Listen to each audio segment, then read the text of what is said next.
এখন সে ভুল পাল্টে সে এনসিপি হয়ে গেছে। ছাত্রলীগের একজন সক্রিয় কর্মী, তেজা কলেজে ছাত্রলীগের একজন সক্রিয় কর্মী।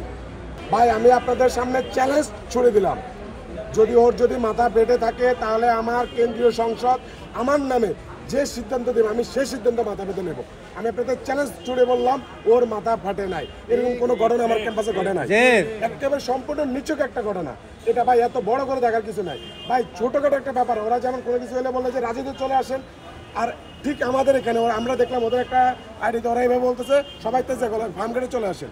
ফার্মগেটে এরকম কোনো কিছুই ঘটে না যার জন্য আপনার সংবাদ সম্মেলন করতে হবে, আপনার বিক্ষোভ করতে হবে, এরকম কোনো ঘটনাই ঘটে নাই ভাই। ক্যাম্পাসে আমি আবারও বলতেছি, ক্যাম্পাসে চলতে গেলে বড় ভাই ছোট ভাইয়ের মধ্যে হালকা ধাক্কাধাক্কি হতে পারে, যদি আমাদের এখানে অনেক বড় ক্যাম্পাস, অনেক স্টুডেন্ট, এতটুকুই। এটা যেখানে শেষ হয়ে গেছে, ব্যাপারটা শেষ, এটা নিয়ে কোনো কথা নাই। আমরা কিন্তু একসাথে চা খাওয়ার জন্য বেরোচ্ছিলাম, তখন পুলিশ আসলো। পুলিশ এসে বলতেছে আমাদেরকে কেন্দ্র থেকে ফোন দেওয়া হয়েছে, তাদেরকে নাকি এভাবে করা হয়েছে। ভাই কোনো কিছুই ঘটে নাই, অথচ এটা তারা অনেক বড় কিছু বানিয়ে ফেলছে ভাই।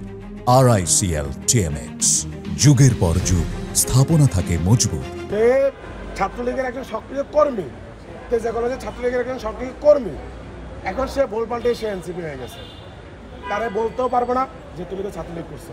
সে বলতেছে সে এনসিপির কমিটি আছে আপনার তেজগাঁ থানাতে, তেজগাঁ থানাতে সে এনসিপির কোন পোস্টে আছে সেটা পর্যন্ত সে উল্লেখ করতে পারে না।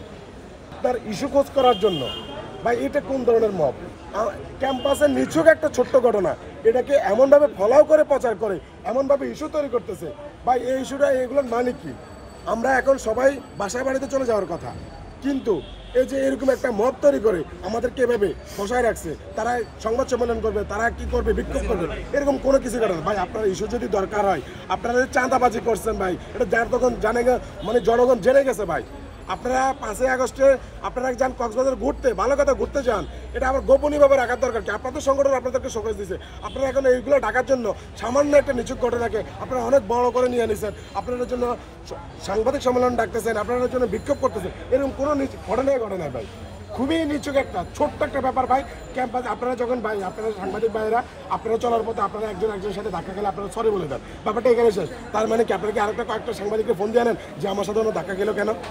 না না না, আমাদের তো কোনো কাজ, এখানে তো আমাদের কোনো কার্যক্রম থাকার কথা না। ওনারা জাস্ট যেটা বলতেছে, এখন ভাই আমরা যদি এখান থেকে চলে যাই আপনারা বলবেন যে তার মানে নিশ্চয়ই কোনো একটা কিছু হয়েছে।